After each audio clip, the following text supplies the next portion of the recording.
Kalau kita bicara laptop gaming, pasti yang di pikiran teman-teman langsung terlintas laptop tebel, layar lebar, RGB keyboard yang gonjreng menyala warna-warni, dan akan susah banget menembus birokrasi istri untuk bapak-bapak gamer sekalian. Nah, kalau laptop gaming yang akan Pichel bahas kali ini tuh bisa dibilang out of the box, dan yang paling penting Pichel bisa jamin kalau laptop ini akan lolos SNI dan ISO untuk para bapak-bapak gamer. Asalkan nggak tahu harganya. Seperti apa detailnya? Let's check it out!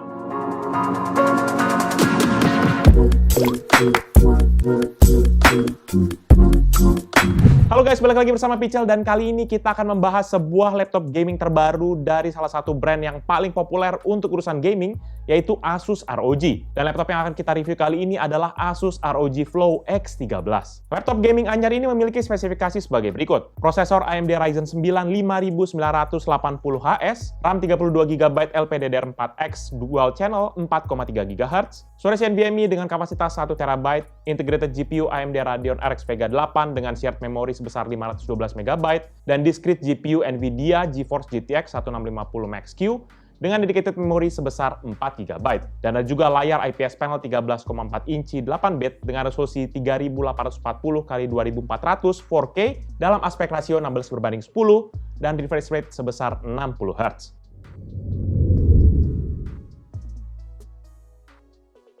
Seperti yang sudah Pichel sebutkan tadi, secara kasat mata laptop ini tidak seperti laptop game.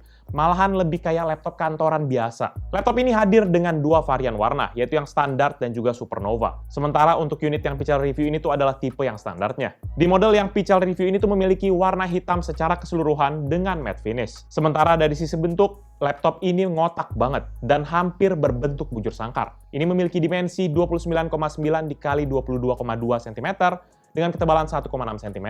Sementara bobotnya sendiri sekitar 1,3 kg, jadi laptop ini tergolong compact dan juga ringan kalau kita pegang. Material pembentuk bodi pada laptop ini sendiri terbuat dari 3 bahan utama, yaitu yang pertama campuran logam magnesium aluminium alloy untuk display cover dan juga area palm rest, dan juga plastik untuk back covernya. Tapi penggunaan material logam ini membuat laptop terasa kokoh dan juga premium, walaupun begitu masih terdapat flex yang ada di area-area di atas keyboard dan juga display covernya. Yang bikin menarik adalah desain pada display covernya. Hanya terdapat plat kecil di sebelah kiri bagian bawah berwarna hitam dengan glossy finish yang berisi logo ROG dan juga tulisan Republic of Gamer Established 2006 sebagai penunjuk identitas gaming pada laptop ini. Dan plat kecil ini juga sebagai penanda seri pada laptop ini karena pada varian Supernova platnya ini tuh bisa berubah warna seperti ada hologramnya. Dan dari segi tampilan fisik, terdapat semacam tekstur wavy ataupun gelombang yang bukan hanya corak dua dimensi, tapi memang display covernya ini dibentuk memiliki tekstur bergelombang. Menurut Asus, tekstur ini bisa menambah feel grip kita jadi lebih baik pada saat kita memegang laptop ini. Dan permukaan laptop ini pun juga menjadi tidak licin. Kemudian wavy texture ini juga bisa sebagai penanda bagi jari-jari teman-teman jikalau teman-teman memasukkan laptop ini ke dalam tas yang isinya cukup semrawut. Wavy texture ini bisa kita temukan di seluruh bagian bodi laptop ini. Tapi sayangnya wavy texture yang inovatif ini tidak dibarengi dengan teknik coating yang mutakhir juga. Karena sidik jari dan juga minyak-minyak dari tangan kita masih gampang banget nempel di permukaan laptop ini. Jadi kesannya laptop ini mudah sekali kotor. Sementara di bagian dalam, color theme yang digunakan sama dengan di bagian luar.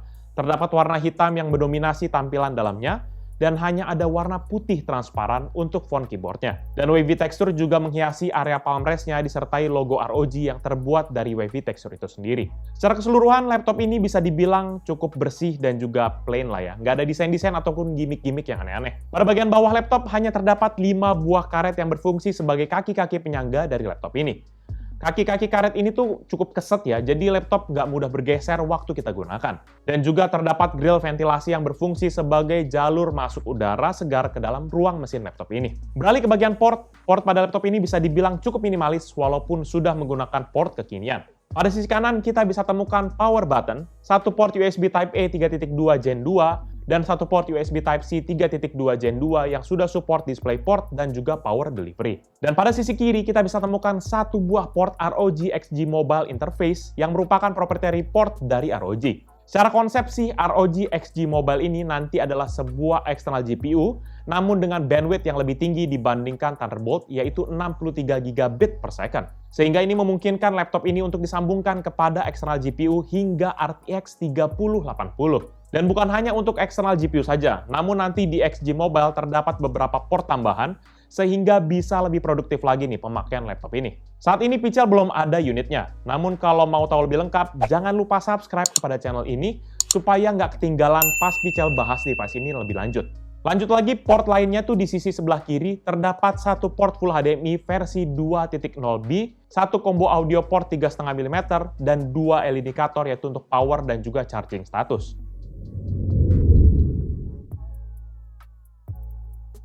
Di bagian layar, laptop ini memiliki layar yang jernih, terang, dan jelas canggih. Hal ini dikarenakan layar laptop ini dilengkapi dengan panel IPS dan fitur touchscreen yang berukuran 13,4 inci dan memiliki resolusi 4K 3840 x 2400 dengan refresh rate sebesar 60 Hz dengan glossy finish. Sangat disayangkan belum anti-glare sehingga pantulan cahaya tuh bisa terlihat dengan jelas melalui layarnya. Layar laptop ini juga lumayan unik ya, karena menggunakan aspek rasio sebesar 16:10, bukan 16:9 seperti laptop pada umumnya. Jadi kalau teman-teman menggunakan laptop ini untuk bermain retro gaming, macam-macam game dingdong zaman dulu, lebih kerasa gitu nostalgianya. Dan di sekeliling layarnya terdapat bezel tipis yaitu sekitar 0,5 cm di sisi kanan dan kiri, 1 cm di sisi atas, dan 3,5 cm di sisi bawah. Di bagian bezel bawah ini juga terdapat tulisan ROG Flow yang berwarna abu-abu gelap sehingga tidak terlalu jelas terlihat. Kalau untuk panel layar yang digunakan layar laptop ini adalah LQ134R1JW51 keluaran dari Sharp yang memiliki kontras rasio sebesar 1500:1 dengan tingkat kecerahan sebesar 331 nits. Sedangkan untuk akurasi warnanya, layar laptop ini memiliki color gamut sebesar 116% sRGB dan 86% Adobe RGB dan DCI P3 sebesar 85%. Dan ini sudah mendapatkan sertifikasi Pantone Validated. Layarnya juga sudah memiliki teknologi Adaptive Sync yang bisa mengurangi screen tearing dan juga stuttering saat bermain game. Ditambah lagi dengan proteksi dari Corning Gorilla Glass agar layarnya terjaga dari lecet ataupun benda-benda asing. Jadi selain cerah dan juga tajam, layar laptop ini juga memiliki akurasi warna yang tinggi. Ini dimaksudkan agar teman-teman bisa merasakan sensasi bermain game dengan tampilan warna-warna yang alami dan juga seakurat mungkin. Dan kalau kita mau editing pun juga bisa banget, sehingga nggak terbatas untuk gaming aja. Dan layarnya ini juga karena sudah touchscreen ya, sehingga kita bisa sentuh langsung dengan 10 jari sekaligus, dan kita juga bisa sebenarnya pakai Asus Pen. Namun dalam paket review yang kita terima, sayangnya tidak terdapat pennya. Namun kalian nggak usah khawatir, karena dalam paket penjualannya sebenarnya sudah tersedia paket untuk Asus Pen-nya. Layar laptop ini juga dilengkapi dengan engsel yang kokoh dan juga tidak mudah berubah posisi. Jadinya layarnya itu pun tetap stabil berada dalam posisinya. Engsel layar laptop ini juga mendukung kemiringan hingga 360 derajat. Dan teman-teman juga bisa mempergunakan laptop ini pada beberapa posisi, seperti contohnya laptop mode, tablet mode, stand mode, ataupun tent mode. Jadi kita bisa sesuaikan PW-nya kita kayak gimana gitu ya. Namun bukan hanya itu, karena fitur dari Ergolift ini pun juga sudah tersedia saat kita pergunakan dengan laptop mode, sehingga memastikan pendinginan, ergonomis, dan juga audio yang lebih baik.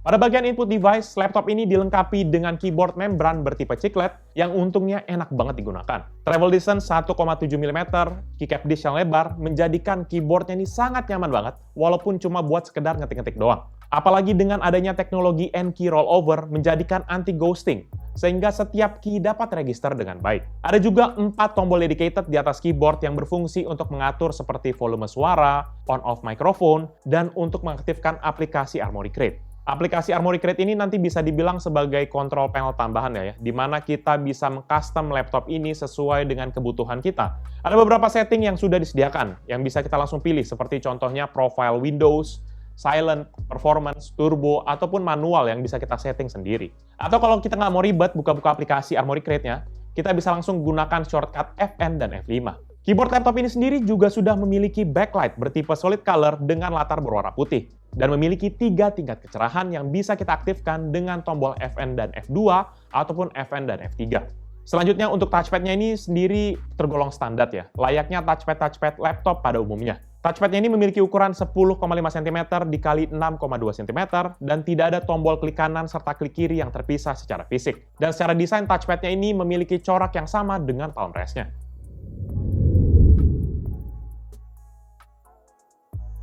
Kalau untuk urusan performa, di sini yang menarik, karena Asus ROG Flow X13 merupakan salah satu laptop Asus yang sudah dilengkapi dengan prosesor arsitektur Zen 3 dari AMD, yaitu AMD Ryzen 9 5980HS. Yang ini memfokuskan diri pada performa, efisiensi energi, dan juga pengurangan latency. Prosesor AMD Ryzen 9 5980HS ini memiliki base frekuensi sebesar 3,3 GHz dan dapat diturbo boost hingga 4,85 GHz. Dan prosesor ini sendiri memiliki 16 inti yang terdiri dari 8 inti fisik dan 8 inti virtual dengan TDP sebesar 45 Watt. Untuk melihat performa terbaik pada laptop ini, maka Pichel setting modenya kepada mode turbo ya. Dan sekedar catatan bahwa mode turbo ini hanya bisa kita aktifkan dengan kondisi laptop terhubung ke arus listrik. Tes pertama dengan Cinebench R20 dan Asus ROG Flow X13 mendapatkan skor sebesar 4.634 poin. Berikut ini merupakan perbandingan dengan laptop dan PC yang Pichel pernah review.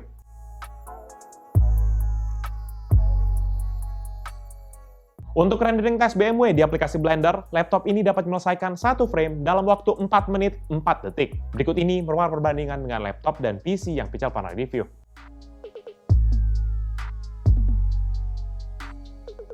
Untuk PC Mark 10, sebagai gambaran overall performa dari laptop ini, skor yang didapat adalah 9.283 untuk esensial, 7.919 untuk productivity, dan 6.427 untuk digital content creation. Secara rata-rata, laptop ini mendapatkan skor sebesar 5.583. Berikut ini merupakan perbandingan dengan laptop dan PC yang Pichel pernah review.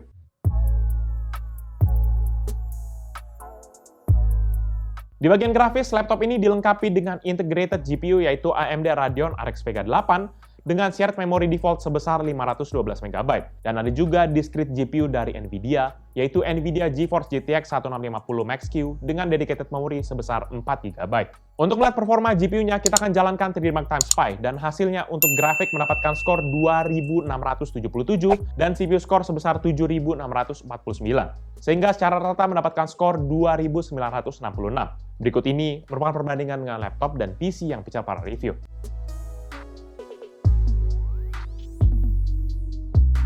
Selanjutnya kita langsung tes mempergunakan serangkaian game seperti biasa. Mengingat laptop ini dalam performance mode, kali ini Pichel menggunakan settingan paling rata kanan untuk semua game yang Pichel tes. Ya, walaupun ada beberapa game yang harus kita turunkan resolusinya karena ketinggian nih kalau kita pakai resolusi 4K buat ke game. Yang pertama itu GTA 5 dengan resolusi 1920x1200 dengan setting very high. Average frame rate yang didapat adalah 76,9 dengan maksimum 91,5 dan minimum 54,6 FPS. Untuk FIFA 19 dengan resolusi 2560x1600 dan setting ultra, average frame rate di 84,2 dengan maksimum 94,9 dan minimum 11,8 FPS. Untuk Need for Speed Heat dengan resolusi 1280x800 dengan setting high, average frame rate di 65,1 dengan maksimum 108,1 dan minimum 48,8 FPS. Untuk Pro Evolution Soccer 2021 dengan resolusi 1920x1200 dan setting high, average frame rate di 79,7 dengan maksimum 92,0 dan minimum 45,1 FPS. Untuk Dota 2 dengan native resolution dan setting high, average frame rate di 83,5 dengan maksimum 94,5 dan minimum 75,5 FPS. Untuk CSGO dengan native resolution dan setting medium, average frame rate di 70,9 dengan maksimum 101,2 dan minimum 37,6 FPS. Untuk The Sims 4 dengan native resolution dan setting high, average frame rate di 63,6 dengan maksimum 77,9 dan minimum 40,5 FPS. Untuk Valorant dengan native resolution dan setting high, average frame rate di 86,2 dengan maksimum 102,7 dan minimum 0,7 FPS. Untuk PUBG Lite dengan resolusi 2560x1600 dan setting ultra, average frame rate di 78,4 dengan maksimum 91,8 dan minimum 37,4 FPS. Dan yang terakhir yaitu Genshin Impact dengan resolusi 1920x1200 dan setting high 60 FPS, average frame rate di 58,3 dengan maksimum 61,8 dan minimum 2,5 FPS. Untuk final test, Pichel jalankan Adobe Premiere mempergunakan Pichel Premiere Benchmark. Dan hasilnya, laptop ini berhasil merender project 15 klip 4K dengan format H264 dan juga preset high quality 4K dalam waktu 6 menit 29 detik. Berikut ini merupakan perbandingan dengan laptop dan PC yang Pichel pernah review.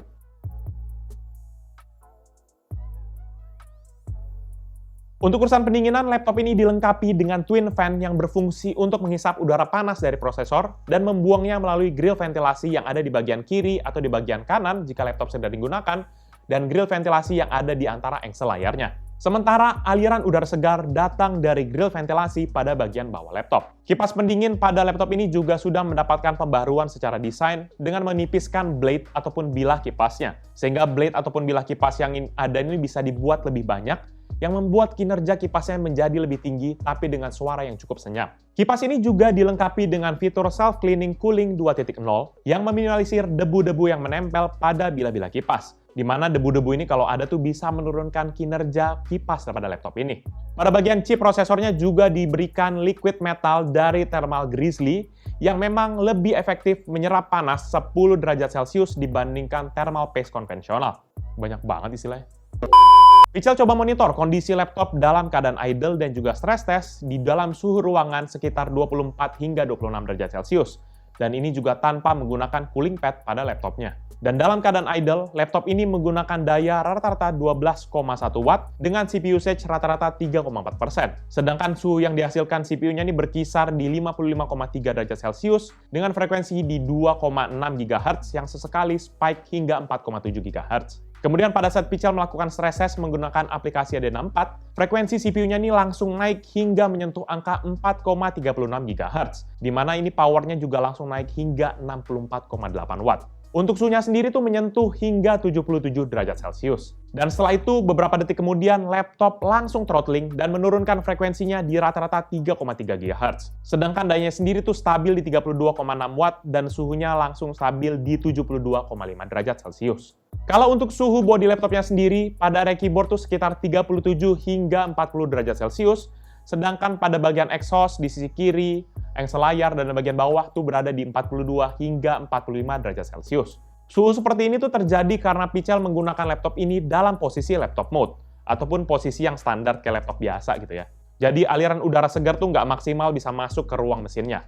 Jadi sebenarnya disarankan kalau kita mau memaksimalkan aliran udara segar ke ruang mesinnya, sebaiknya gunakan posisi tent ataupun stand mode, yang membuat lubang ventilasi pada back covernya ini bisa terekspos secara lebih jelas dan juga lebih baik. Walaupun dengan mode stand ini udara panasnya jadi ditembakkan ke hadapan kita ya. Dan juga teman-teman harus menggunakan keyboard ataupun mouse eksternal kalau kita mau pakai buat ngetik. Ataupun mungkin buat pakai game yang pakai keyboard gitu ya sebagai controller utamanya.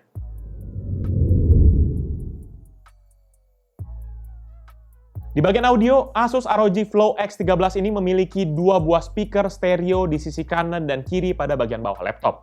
Speaker ini sudah menggunakan teknologi virtual 5.1.2 channel surround sound yang powered dari Dolby Atmos. Yang ini tuh bisa diklaim bisa membuat teman-teman merasa seperti berada di tengah-tengah gamenya. Walaupun Pichel nggak yakin juga sih, biasanya cuma gimmick marketing sih ini. Kita coba tes di volume maksimal dan speaker internalnya dapat menghasilkan suara rata-rata 75,4 desibel dan maksimal di 82,4 desibel. Berikut ini merupakan contoh hasil audio dari Asus ROG Flow X13.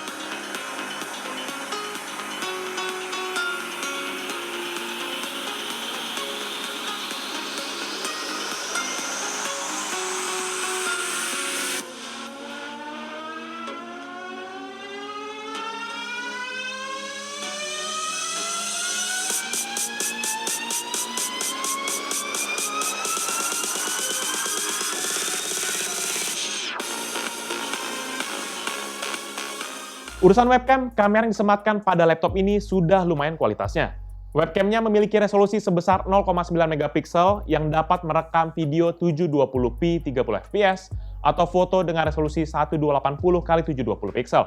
Dan juga terdapat sebuah LED indikator berwarna putih di sisi kanan dari webcamnya. Buat kalian penasaran, berikut ini merupakan contoh hasil video dari webcam Asus ROG Flow X13. Jadi ini dia merupakan contoh hasil video dari webcam laptop Asus ROG Flow X13. Ini dalam resolusi 720p dan juga 30 fps. Untuk noise jelas kalian bisa langsung lihat sendiri, banyak sekali noise-nya. Namun cukup bagus sih untuk color reproduction dari kulitnya, jadi minimal nggak terlalu kuning-kuning amat. Good. Harusnya suara juga bagus sih, di sini ada mic-mic-nya, jadi harusnya bagus, kita coba lihat aja nanti. Thank you. Untuk sisi konektivitas, Asus ROG Flow X13 sudah dilengkapi dengan Wi-Fi chip dari Intel, yaitu Intel Wi-Fi 6 AX200 yang sudah support Wi-Fi 6 802.11ax dan juga Bluetooth versi 5.2. Max speed yang dihasilkan dari chip Wi-Fi ini adalah 2,4 gigabit per second dan bekerja pada dual frekuensi yaitu 2,4 dan juga 5 GHz.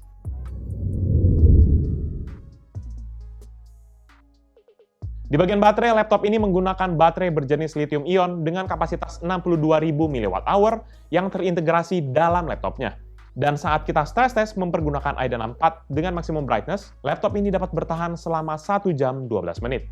Menurut situs Asus, baterai laptop ini sanggup bertahan hingga 10 jam dalam kondisi menonton video dengan brightness 84% dan spek Ryzen 7 dan layar Full HD. Berdasarkan hasil pengetesan Pichel, baterai laptop ini sebenarnya hanya bisa bertahan selama 4 jam dengan menggunakan mode silent dan juga hanya bisa bertahan sekitar 2,5 jam pada mode performance. Sebenarnya sih Pichel cukup maklum ya, karena brightness yang kita pakai ini sedikit lebih tinggi dan mempergunakan Ryzen 9 dan juga layar 4K. Untuk pengisian baterainya sendiri, kita bisa mempergunakan charger bawaannya yang memiliki 4 jenis output, yaitu 20 volt 5 ampere, yaitu 100 watt, 15 volt 3 ampere atau 45 watt, 9 volt 3 ampere atau 27 watt, dan 5 volt 3 ampere atau 15 watt. Dan chargernya sendiri juga sudah mempergunakan interface USB Type-C. Jadi laptop ini bisa di-charge mempergunakan power bank yang mendukung output yang sama dengan chargernya. Dan sebenarnya sih kalau kita mau iseng ya, chargernya sendiri juga bisa kita pakai buat nge-charge handphone yang sudah support dengan output daya yang sama. Dan dari hasil pengetesan Pichel, baterai laptop ini bisa terisi penuh dari 0 hingga 100% dalam waktu 1 jam 47 menit dalam keadaan tidak digunakan. Namun, kalian nggak usah khawatir karena ada juga teknologi fast charging sehingga kita bisa mengisi hingga 50% hanya dalam waktu 30 menit saja.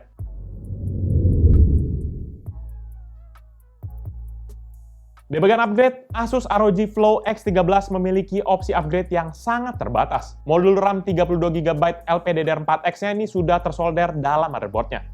Jadi kita nggak bisa upgrade apa-apa lagi di memorinya. Tapi kalau untuk storage-nya sendiri, saat ini ROG Flow X13 mempergunakan NVMe tipe 2230. Ini yang pendek banget, yang sangat langka banget kalau kita cari di pasaran. Dan juga mahal sih sebenarnya. Selebihnya nggak ada opsi upgrade lagi untuk laptop ini.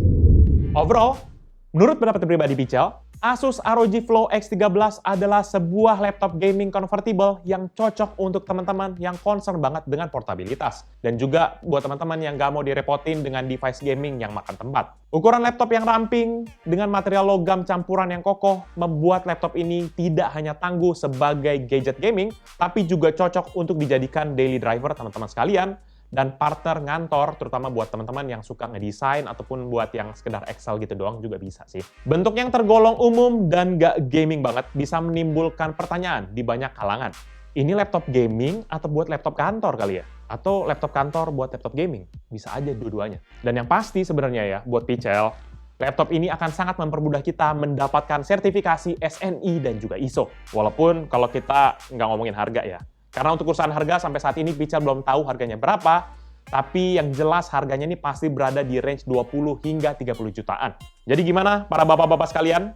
Akankah laptop ini lolos SNI dan juga ISO? Secara desain mungkin oke, tapi kalau udah tahu harga bisa jadi ditebas. Jadi paling itu aja review dari Pichel kali ini terkait dengan laptop Asus ROG Flow X13. Buat kalian berminat dengan produk ini atau mau cek produknya, bisa cek di description yang Pichel akan cantumkan di bawah ini. Dan buat kalian yang sudah menonton dan juga suka kan video ini, pastikan untuk hit like dan juga kalian share pada teman-teman kalian. Tapi kalau kalian nggak suka, bisa langsung dislike aja video ini. Kalian juga bisa pertimbangkan untuk subscribe agar bisa mendapatkan informasi mengenai video-video dari Pichel berikutnya. Dan bisa juga kunjungi sosial media kita yaitu Facebook, Twitter, Instagram, TikTok, dan juga Hello. Dan buat kalian yang kepo, bisa juga kunjungi website kita yaitu pichelmediagroup.com. Oh iya, kalau kalian yang suka game, bisa kunjungi channel kita yang satu lagi yaitu Pichel Main Game, atau untuk yang penasaran tentang video di belakang layar dari Pichel, bisa kunjungi channel PMG Fans ya. Jadi itu dia video dari Pichel kali ini. Thank you guys for watching. I'll see you in the next video. Bye-bye. Gokil. Bisa nggak ya kayak gini laptop 11 jutaan gitu ya?